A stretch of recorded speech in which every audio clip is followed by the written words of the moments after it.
Salut à tous, bonnes vacances et j'espère que vous allez bien. Là, je suis dans un hâte pour me rendre à la gare de char et vous faire une vidéo. C'est parti.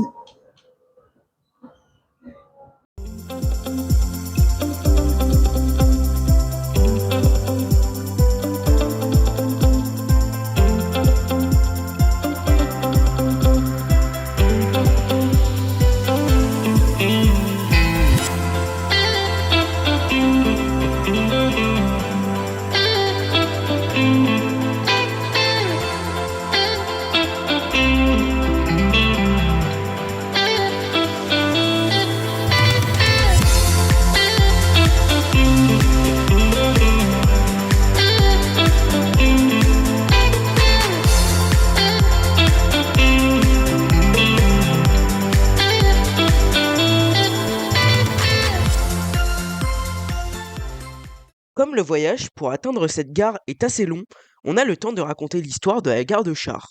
Celle-ci a été inaugurée le 4 octobre 1868, c'est-à-dire en même temps que l'inauguration du tronçon entre Pontoise et Gisors, premier vrai tronçon de la ligne qui va finalement arriver à Dieppe quelques années plus tard. Une gare est également ouverte au niveau de la commune de Chars. À son ouverture, la gare était dans une configuration beaucoup plus épurée qu'aujourd'hui, avec 4 voies et 2 quais, plus une partie réservée au fret. Cependant, pour la gare de Chars, ce n'est pas encore terminé. Quelques années plus tard, le 13 août 1871, une nouvelle antenne partant de la gare de Chars est inaugurée. Elle va jusqu'à la commune de Magny-en-Vexin, située un peu plus à l'ouest. Bien des années plus tard, une nouvelle antenne est encore inaugurée. Celle-ci part toujours de la gare de Chars et va jusqu'à Valmondois via une nouvelle ligne jusqu'à Marines, inaugurée le 9 février 1911. En seulement 50 ans, la gare de Chars, qui était à la base une simple gare de banlieue, est devenue un véritable pôle multimodal du département de la Seine-et-Oise. Malheureusement, les 2 derniers tronçons dont je vous ai parlé fermeront tous durant la période d'après-guerre. La gare va ensuite subir ce que j'appelle une réduction de service public, hein. Le bâtiment voyageur, lui, est fermé à partir de la fin des années 2000. Les 2 voies de droite ne sont plus utilisées à partir du milieu des années 2010, mais il faudra attendre les rénovations de 2020 pour que celles-ci soient grillagées. L'année 2020 amènera quand même la gare sur une pente montante avec un rehaussement des quais, mais c'est pas tout. Ces rénovations ont également amélioré le reste, mais ça, on va en parler. Ça tombe bien, car on est arrivé. C'est parti!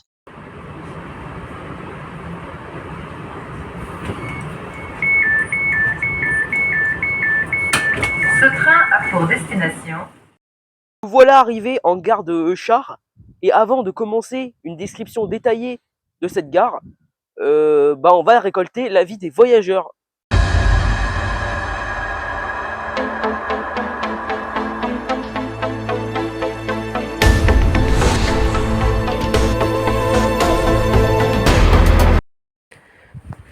Bonjour monsieur, Bonjour. qu'est-ce que vous pensez de la gare de Chars?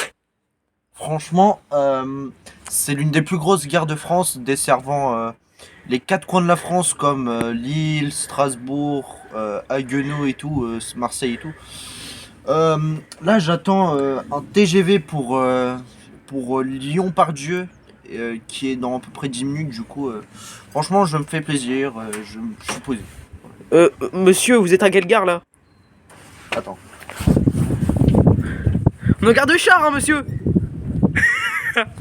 Oh là là. C'est quoi le prochain train pour Saint-Lazare? 80 minutes je crois, ou je sais pas quoi. Bon bah force à ce monsieur.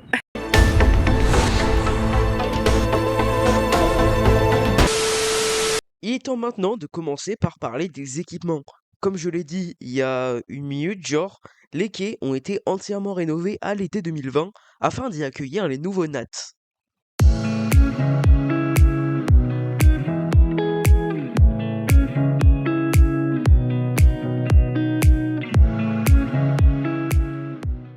Les équipements de la gare de Chars sont classiques, hein, ne sortent pas de l'ordinaire avec un valideur. Des panneaux de gare qui sont assez récents, différents types de bancs, des poubelles. Cette gare possède encore une ancienne bande d'alarme, mais bon, franchement, il y a une nouvelle borne d'alarme qui a été installée lors des rénovations de 2020, donc celle-ci est devenue un peu inutile, hein.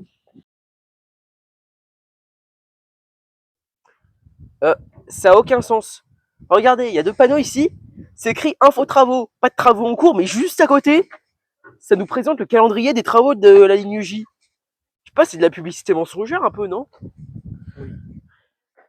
Par contre, pour ce qui est des abris, on peut clairement dire que c'est du dernier cri, hein, ce sont vraiment les... On peut pas faire plus récent. Ils sont assez complets niveau service, avec tout type de banc, des éclairages vraiment corrects et une taille très correcte. Je trouve ça quand même fou que des gares comme Bois-le-Roi ou Pierre-Fitztin possèdent encore des anciens abris, mais que Char possède des abris tout neufs.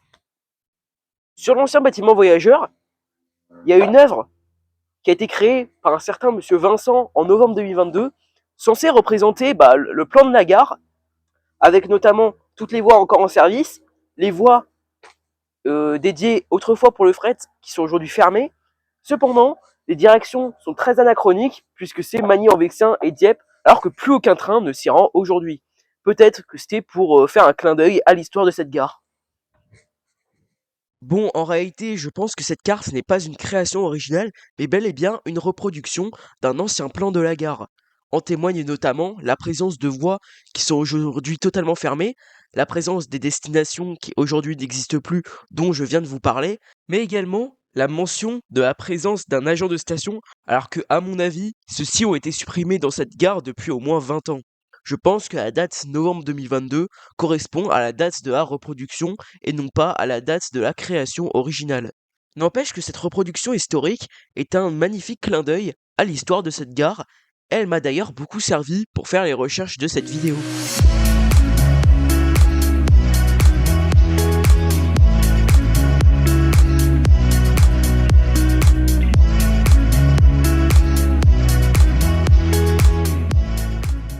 Afin d'acheter son titre de transport, il y a une borne pour voilà, qui était cassée au moment où le Parisien est venu faire son tournage. Mais là, ça a l'air de marcher. Là, j'ai l'impression, ouais, hein, c'est bien. Autre ticket. Oui, on peut acheter des tickets hors Île-de-France. Wow!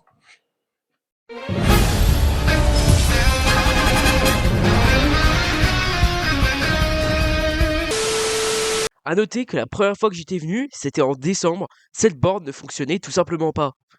Anciennement, comme dans la plupart des petites gares, pour traverser les voies, il fallait emprunter un passage planchéié, ce qui devait être assez dangereux, surtout que là, si aujourd'hui il n'y a aucun train, à l'époque, dans les années 80, il y avait quand même non seulement les trains Paris-Serqueux, mais aussi les trains Paris-Dieppe.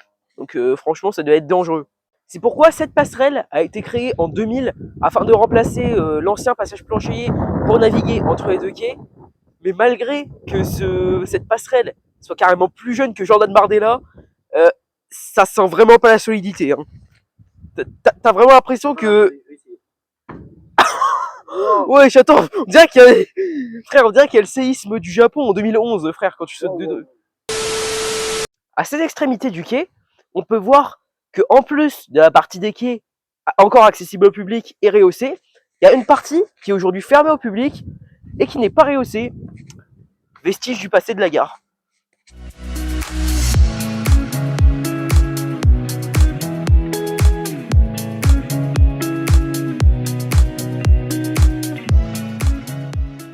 De l'autre côté, il y a aussi une partie des quais qui n'a pas été rehaussée, mais là je pense que c'est mieux parce que c'est franchement délabré, hein. Pour la sécurité, c'est pas top. Alors par contre, je ne comprends pas pourquoi la SNCF n'entreprend pas des travaux entre le parking et ici. Alors, si, j'ai lu sur internet pourquoi la ville de Char et la SNCF n'entreprenaient pas des travaux, parce que apparemment, ce serait trop compliqué. Il y a quoi de compliqué? T'as juste à créer un mini chemin par ici et à faire une ouverture sur les grilles. Ça doit coûter 1 centime, frère. Lors des rénovations qui ont été réalisées à l'été 2020, des murs anti-bruit ont été ajoutés afin de réduire les nuisances sonores pour les habitants alentours.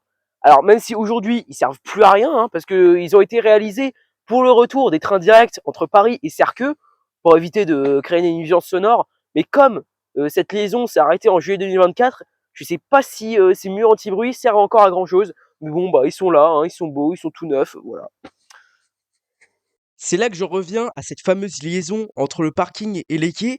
Justement, comme ces murs anti-bruit ont été installés il y a pas longtemps, ça aurait tout coûté quoi de juste ne pas mettre une partie des murs anti-bruit et donc de créer un accès direct? Franchement.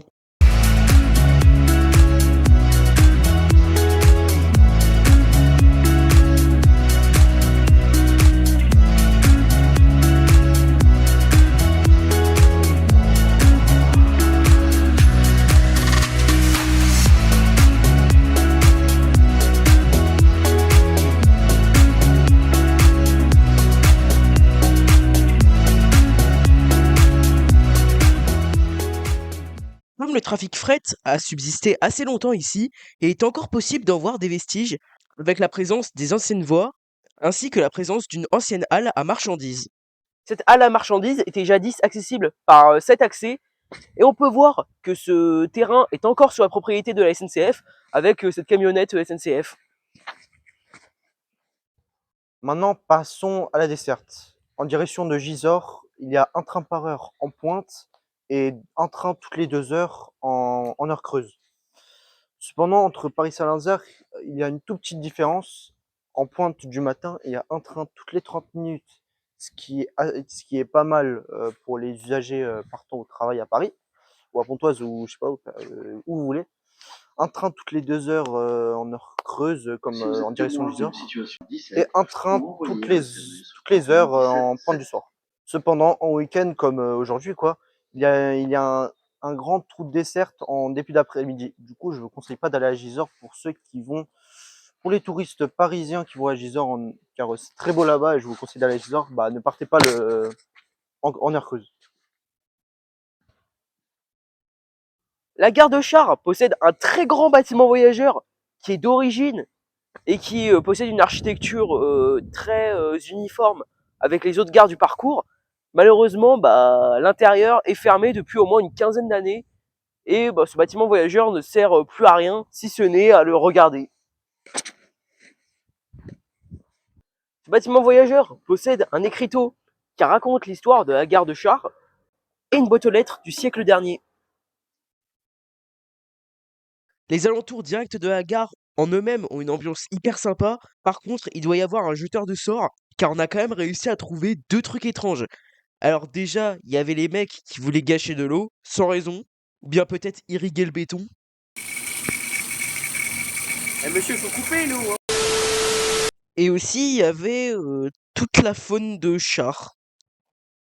Non, Il y a une poule. il y a littéralement une poule qui...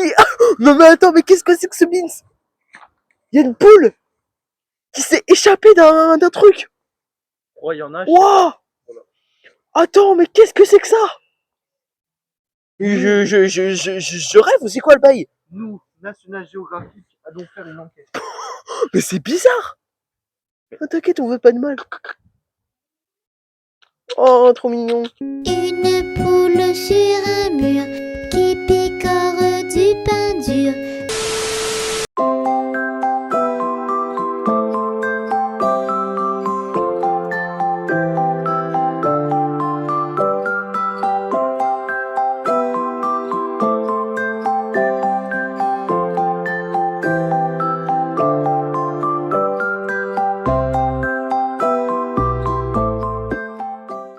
Il y a un parking assez grand quand même et assez fourni en nombre de voitures, hein.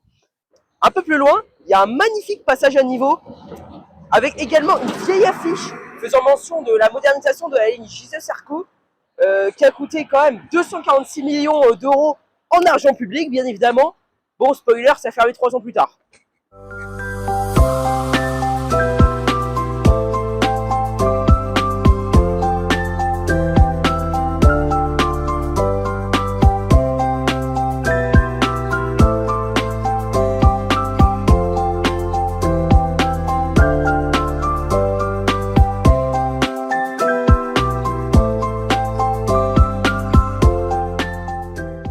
Et juste à côté de ce fameux passage à niveau, il y a la mairie. De l'autre côté, en direction de Gisors, il y a également un autre passage à niveau. Je vais pas dire grand chose dessus, Mais juste après, les trains passent en dessous d'un pont et à gauche des voies encore en service et il est encore possible de voir les vestiges d'un plus petit pont destiné aux voies aujourd'hui déposées.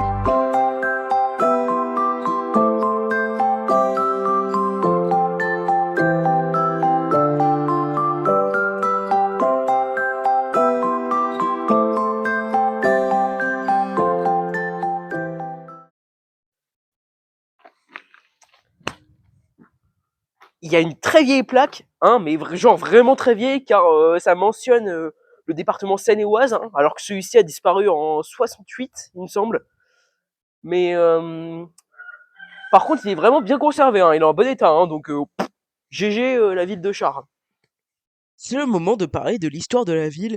Autant dire que ça commence assez mal, car je n'ai pas réussi à retrouver à quelle époque ce village a été bâti.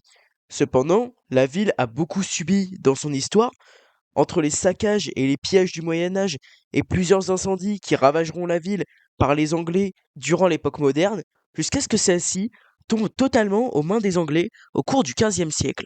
En ce qui est de la commune, elle se développera par petites touches avec la construction d'un hôtel-dieu, d'une forteresse, le château Gaillard, qui aurait été détruit par Henri IV à coups de canon à la fin du XVIe siècle. Des ruines étaient cela dit encore visibles jusqu'au début du XXe siècle, d'une église, que j'ai d'ailleurs tenté de visiter sans succès, et des moulins à eau, en raison de la très bonne qualité de la Viosne. En termes d'habitation, pendant longtemps, il n'y eut pas vraiment de développement frénétique, il a fallu attendre le XXe siècle pour que des maraîchers soient transformés en habitation. Bon, avant de retourner à la gare et de vous énoncer les chiffres, je vous laisse avec quelques derniers plans de la ville.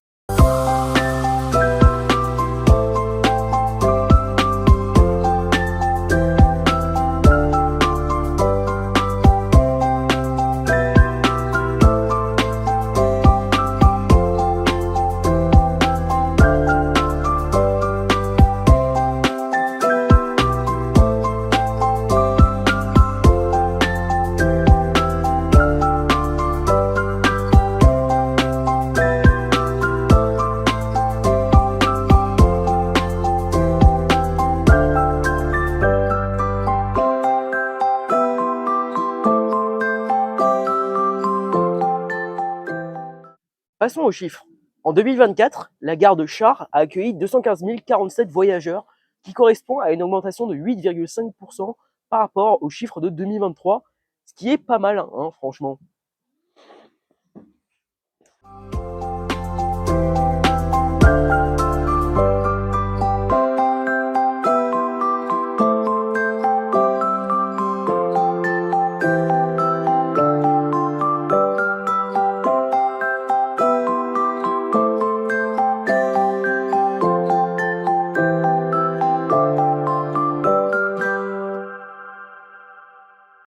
Voilà, la vidéo touche à sa fin. Je suis donc remonté dans un hâte pour retourner à Paris-Saint-Lazare et rentrer chez moi. Merci d'avoir regardé cette vidéo jusqu'au bout.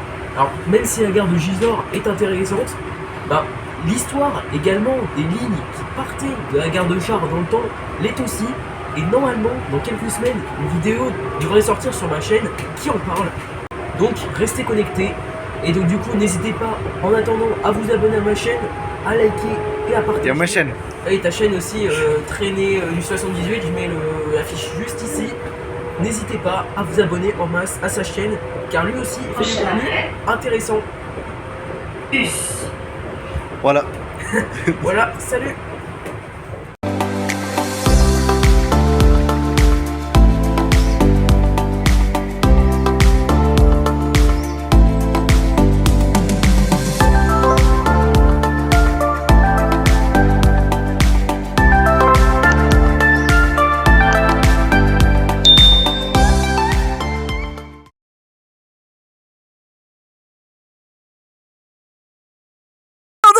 Il vient littéralement de oui. Ah non.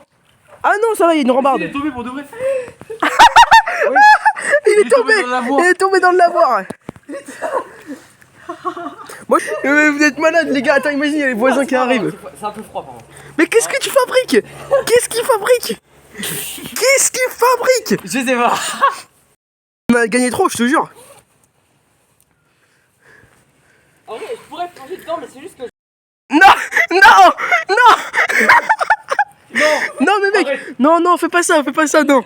Non, non, non, non, je me casse. Non. Arrête, arrête. J'ai envie d'aller me baigner dans le lavoir, mais que se passe-t-il là-bas? Oh putain, c'est vaseux ici, c'est bourré, putain. Ouais, mais c'est qui ces mecs bizarres?